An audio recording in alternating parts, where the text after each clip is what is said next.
Hello friends, welcome to Appu Akash vlogs channel. Friends, ಈ ದಿನ ನಾನು ರಾಯರನ್ನು ನಂಬಿದ ಮೇಲೆ ರಾಯರ ವ್ರತ ಮಾಡ್ತಾಯಿದ್ದೆ. ಮಂತ್ರಾಲಯಕ್ಕೆ ಹೋಗಿ ಬಂದ ಮೇಲೆ ನನಗೆ ಯಾವ್ಯಾವ ಥರ ರಾಯರ ಪವಾಡ ಆಯಿತು ಅಂತ ನಿಮ್ಮ ಜೊತೆ ಹಂಚ್ಕೋತಾ ಇದ್ದೀನಿ. ದಯವಿಟ್ಟು ಯಾರಿಗೆಲ್ಲ ಇಷ್ಟ ಆಗುತ್ತೆ ಅವರು ಒಂದು ಲೈಕ್ ಕೊಡಿ.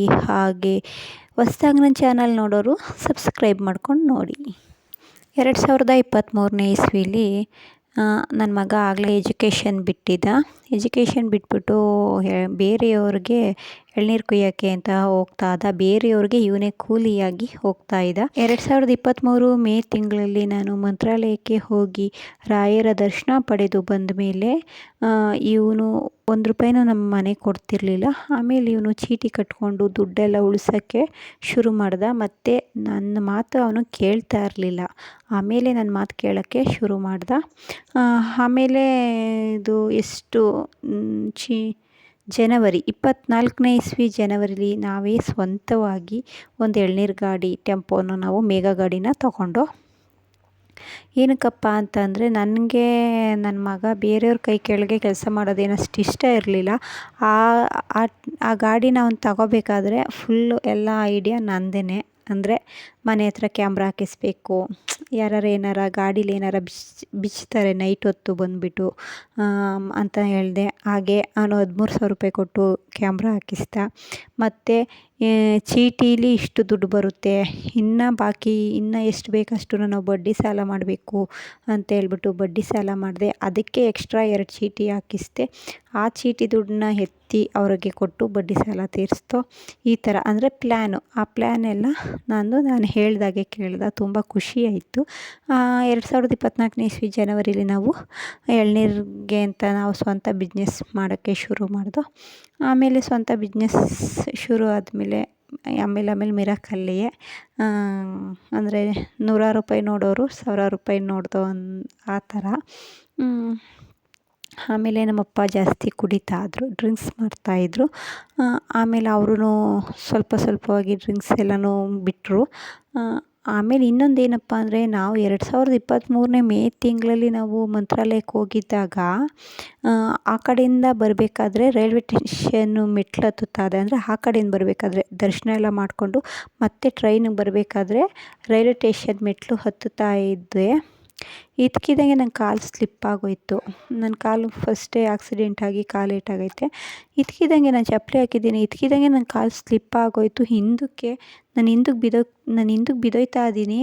ನನ್ನ ಜೊತೆ ನನ್ನ ಫ್ರೆಂಡ್ಸ್ ರೂಪಾ ಅಂತ ಇದ್ದರು. ಅವಳು ನನಗಿಂತ ಒಂದು ಮೆಟ್ಲು ಮುಂದೆಯೇ ಇದ್ಳು ಹತ್ತುವಾಗ. ಅಂದರೆ ನಾನು ಹತ್ತೋದು ನಿಧಾನ ಅಲ್ವಾ, ಅವಳು ಹತ್ತೋದು ಬೇಗ ಹತ್ತುತ್ತಿದ್ಳು. ನಾನು ಹಿಂಗೆ ಹಿಂದಕ್ಕೆ ಬಿದ್ದೋಗೋಕ್ಕೆ ಅಂದ್ಬಿಟ್ಟು ಈ ಥರ ಇದು ಮಾಡ್ತಾಯಿದ್ದೆ. ಅಷ್ಟರಲ್ಲಿ ಅವಳೇ 1-2 ಮೆಟ್ಲು ಇಳಿದು ಅದೆಷ್ಟು ಬೇಗ ತಿರುಗಿ ನೋಡಿದ್ಲು, ಅದೆಷ್ಟು ಬೇಗ ಇಟ್ಕೊಂಡ್ಲೋ ಗೊತ್ತಿಲ್ಲ ನನ್ನ. ಅದು ಹೆಂಗೆ ಹಿಡಿದ್ಲು ಅಂತಲೂ ಗೊತ್ತಿಲ್ಲ. ನಾನು ತೋಳು ಹಿಡ್ಕೊಂಡು ಎಳ್ಕೊಂಡ್ಳು. ಇಲ್ಲಾಂದರೆ ನಾನು ಅವತ್ತು ಕೆಳಗಡೆ ಬಿದ್ದು, ಅಂದರೆ ಫುಲ್ಲು ಇನ್ನೊಂದು 2 ಮೆಟ್ಲಿತ್ತು, ಫುಲ್ಲೆಲ್ಲ ಹತ್ಬಿಟ್ಟಿದೆ. ಇನ್ನೊಂದು 2 ಮೆಟ್ಲಿತ್ತು, ಅಷ್ಟರಲ್ಲಿ ಬಿದ್ದೋಗುವೆ ನಾನು. ಆ ಥರ ಆಗಿತ್ತು. ಆಮೇಲೆ ಸರಿ ಅಂದ್ಬಿಟ್ಟು ಇಷ್ಟಾಯಿತು. ಇಷ್ಟೆಲ್ಲ ಆದಮೇಲೆ ನಾನು ಅಲ್ಲಿಂದನೇ ರಾಯರ ಫೋಟೋ ತಂದಿದ್ದೆ. ರಾಯರ ಫೋಟೋ ಇಟ್ಟು ಗುರುವಾರ ನಾನು ರಾಯರಿಗೆ ಪೂಜೆ ಎಲ್ಲ ಮಾಡುವೆ. ಒಂದಿನ ಗುರುವಾರ ಪೂಜೆ ಮಾಡಬೇಕಾದ್ರೆ ತುಂಬ ಕಷ್ಟ ಅನ್ನಿಸ್ತಾಯಿತ್ತು ನನಗೆ ಜೀವನ. ಅಂದರೆ ಗಾಡಿ ತಗೊಳ್ಳೋಕ್ಕೂ ಮುಂಚೆ ನಾವು ಎಳ್ನೀರು ಗಾಡಿ ತಗೊಳ್ಳೋಕ್ಕೂ ಮುಂಚೆ ಅಲ್ಲಿ ಮೇ ತಿಂಗಳು ನಾನು ಹೋಗಿದ್ದು ಬಂದೆ ಅಂದರೆ ಜನವರಿಗೆ ತಗೊಂಡಿದ್ದೀವಿ. ಅಷ್ಟರಲ್ಲಿ ಒಂದು 7 ತಿಂಗಳು ಡಿಫ್ರೆಂಟ್ ಇತ್ತು. ಆವಾಗ ನನಗೆ 7 ತಿಂಗಳು ಡಿಫ್ರೆಂಟ್ ಇದ್ದಾಗ ಆ 7 ತಿಂಗಳಲ್ಲಿ ನನಗೆ ತುಂಬ ದುಡ್ಡು ಕಾಸಿಗೆಲ್ಲ ಒಂಥರ ಕಷ್ಟ ಅನ್ನಿಸ್ತಾಯಿತ್ತು. ಹೀಗೆ ಗುರುವಾರ ಮಾಡಿದೆ. ಗುರುವಾರ ಮಾಡಿಬಿಟ್ಟು ರಾಯರ ಹತ್ರ ಅಂದ್ಕೊಂಡೆ, ರಾಯರೇ ನನಗೆ ಯಾರಾರ ಧನ ಸಹಾಯ ಮಾಡುವಾಗ ಮಾಡಿ, ಅಂದರೆ ಧನ ಅಂದರೆ ದುಡ್ಡು, ಹಣದ ಸಹಾಯ ಮಾಡುವಾಗ ಮಾಡಿ ಅಂತ ನಾನು ರಾಯರ ಹತ್ರ ಬೇಡಿಕೊಂಡೆ. ನೆಕ್ಸ್ಟ್ ವೀಕು ಗುರುವಾರದೊಳಗೆ ಯಾರೋ ಒಬ್ಬರು ನಂಗೆ ಫೋನ್ ಮಾಡಿದ್ರು.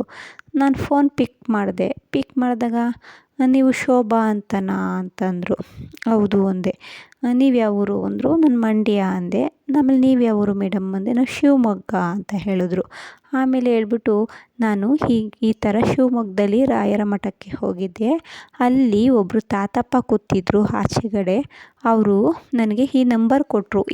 ಒಂದು ಚೀಟಿಲಿ ನಂಬರ್ ಕೊಟ್ಬಿಟ್ಟು, ನೋಡಮ್ಮ ಇವ್ರಿಗೆ ತುಂಬ ತುಂಬ ದುಡ್ಡು ಕಾಸಲ್ಲಿ ಇವರು ತುಂಬ ಕಷ್ಟದಲ್ಲಿದ್ದಾರೆ, ಇವ್ರಿಗೆ ನೀನು ಧನ ಸಹಾಯ ಮಾಡು, ದುಡ್ಡಿನ ಸಹಾಯ ಮಾಡು ಅಂತಂದ್ಬಿಟ್ಟು ಕೊಟ್ಟರು. ನಾನು ಇದೇನು ಸಡನ್ನಾಗಿ ಕೊಟ್ರಲ್ಲ ಅಂತಂದ್ಬಿಟ್ಟು ಅದನ್ನು ತಗೊಬಂದ್ಬಿಟ್ಟು ಅದಕ್ಕೆ ನಿಮಗೆ ಫೋನ್ ಹಾಕ್ತೆ ಅಂತ ಅಂದ್ಬಿಟ್ಟು ಹೇಳಿದ್ರು. ಅಪ್ಪು ಆಕಾಶ್ ವ್ಲಾಗ್ಸ್ ಚಾನಲ್ನ ಯಾರ್ಯಾರು ಫಾಲೋವರ್ಸ್ ಇದ್ದೀರಿ ಅವ್ರಿಗೆಲ್ಲರಿಗೂ ಗೊತ್ತಿರುತ್ತೆ. ನಾನು ಇದನ್ನು ಅವರ ರೆಕಾರ್ಡಿಂಗ್ ಅವ್ರು ಮಾತಾಡಿರೋ ರೆಕಾರ್ಡಿಂಗ್ನೂ ನಾನು ಯೂಟ್ಯೂಬಲ್ಲಿ ಹಾಕಿದ್ದೀನಿ. ಬೇಕಾದ್ರೆ ಅದನ್ನು ಸರ್ಚ್ ಮಾಡ್ಬಿಟ್ಟು ನೋಡಿ, ನನ್ನ ಅಪ್ಪು ಆಕಾಶ್ ವ್ಲಾಗ್ಸ್ ಚಾನಲಲ್ಲಿ ಐತೆ. ಆಮೇಲೆ ಅವ್ರು ಫೋನ್ ಮಾಡಿಬಿಟ್ಟು ಆ ಥರ ಹೇಳಿದ್ರು. ಹೌದು ಮೇಡಮ್, ಹೌದು, ನಾನು ರಾಯರ ಹತ್ರ ಈ ಥರ ಬೇಡ್ಕೊಂಡಿದ್ದೆ, ನಂಗೆ ನಿಜವಾಗ್ಲೂ ತುಂಬ ಕಷ್ಟ ಐತೆ ಅಂತ ಹೇಳಿದೆ. ಆಮೇಲೆ ಅವ್ರೇನು ಮಾಡಿದ್ರು ಅಂದರೆ, ಇದೇ ಫೋನ್ಪೇ ನಂಬರ್ ನಿಮ್ದು ಇದೇನಾ ಅಂತ ಹೇಳಿದ್ರು. ಹೌದು ಮೇಡಮ್ ಇದೇನೆ ಅಂತ ಹೇಳಿದೆ. ಸರಿ ಆಯಿತು ಹಾಕ್ತೀನಿ ಅಂದ್ಬಿಟ್ಟು ₹100 ಹಾಕಿದ್ರು ಫ್ರೆಂಡ್ಸ್. ಆಮೇಲೆ ನಾನು ಹೋಗಲಿ ಬಿಡಿ ಅಂದ್ಬಿಟ್ಟು ಸುಮ್ಮನಾದೆ.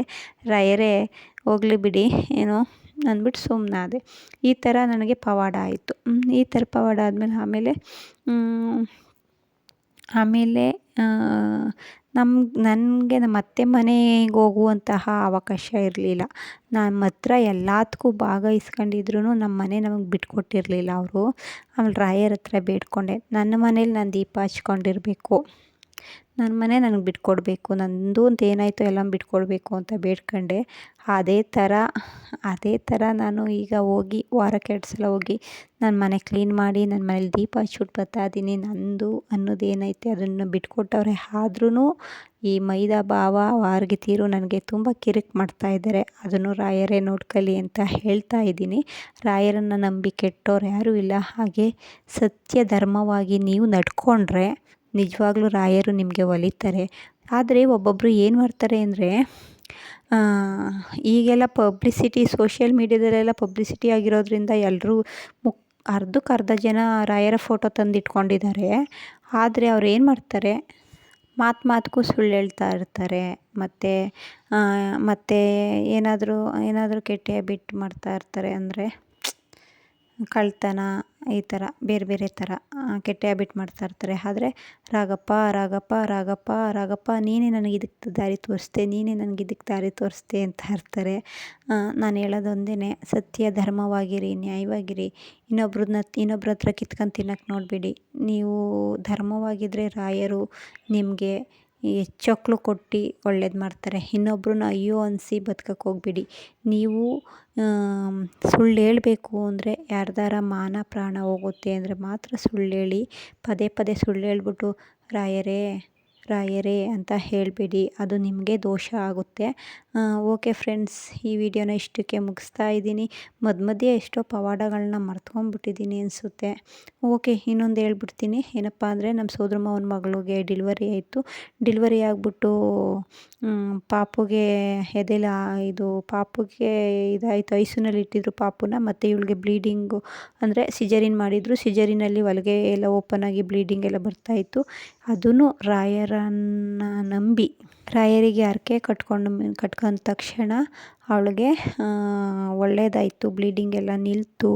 ನೋಡಿ, ಸಿಜರಿನ್ ಮಾಡಿದ್ರೂ, ಈ ಹೊಟ್ಟೆ ಕೂದಿ ಸಿಜರಿನ್ ಮಾಡಿದ್ರೂ ಆ ಹೊಲಿಗೆ ಓಪನ್ ಆಗಿ ಒಂಥರ ವಿಚಿತ್ರ ಅನಿಸ್ಬಿಡ್ತು. ಎಷ್ಟು ಗೊತ್ತಾ, 2 ತಿಂಗಳು ಅವಳು ಹಾಸ್ಪಿಟ್ಲಲ್ಲೇ ಇದ್ದಿದ್ದು. ಮಗುನೂ ಐಸಿಯುನಲ್ಲಿ ಇಟ್ಬಿಟ್ಟಿದ್ರು. ಆವಾಗ ನಾವು ರಾಯರ್ನ ಬೇಡ್ಕೊಂಡು ರಾಯರ್ಗೆ ಹರಿಸ್ಕೊಂಡು ಹಾಗೆಯೇ ಅವಳ ಗಂಡ ಅವಳ ಪಾಪುನ ಮಂತ್ರಾಲಯ ಕರ್ಕೊಂಡೋಗಿ ದರ್ಶನನೂ ಮಾಡಿಸ್ಕೊಬಂದರು. ನಾನು ಮದ್ದೂರಲ್ಲಿರುವಂಥ ದೇವಸ್ಥಾನಕ್ಕೆ ₹101 ಹಾಕಿದೆ. ಇನ್ನು ಎಷ್ಟೋ ಪವಾಡಗಳಿವೆ. ಈ 3 ವರ್ಷದಲ್ಲಿ ನನ್ನ ಜೀವನದಲ್ಲಿ ಆಗಿರುವಂತಹ ರಾಯರ ಮಹಿಮೆ ಅಷ್ಟಿಷ್ಟಲ್ಲ. ಆದರೂ ಸಣ್ಣ ಪುಟ್ಟದಾಗಿ ಆಗ್ತಾಯಿದೆ. ಆದರೆ ನಾನು ಅಪ್ಪು ಆಕಾಶ್ ವ್ಲಾಗ್ಸ್ ಯೂಟ್ಯೂಬ್ ಚಾನಲಲ್ಲಿ ಎಲ್ಲನೂ ಹಂಚ್ಕೊಂಡಿರ್ತೀನಿ. ನೀವು ಸಬ್ಸ್ಕ್ರೈಬ್ ಮಾಡಿಕೊಂಡು ನನ್ನ ಫಾಲೋವರ್ಸ್ ಆದರೆ ಸತ್ಯವಾಗಲೂ ನಿಮಗೆ ಎಲ್ಲ ಸತ್ಯನೂ ಗೊತ್ತಾಗುತ್ತೆ. ನೀವು ನನ್ನ ವೀಡಿಯೋದಲ್ಲಿ ನೋಡ್ಬೋದು. Okay, thank you so much friends.